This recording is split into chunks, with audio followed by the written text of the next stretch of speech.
Today in front of me I have the EUFY Indoor Cam 2K Pan and Tilt, and in this video I'll show how you can record a clip or record a video from this camera.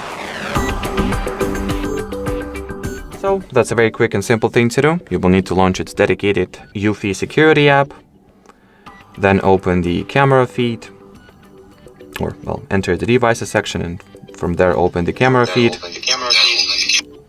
Now tap at the record button here.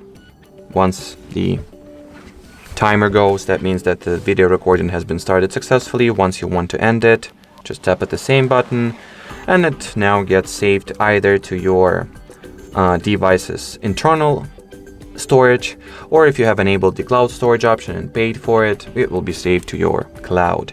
Now let's launch the gallery and look at the video we've filmed. Timer goes, that means that the video recording has been started successfully. Once you want, that's what it looks like. So thanks for watching, thanks for your attention guys. Subscribe to our channel, leave a comment below, and bye.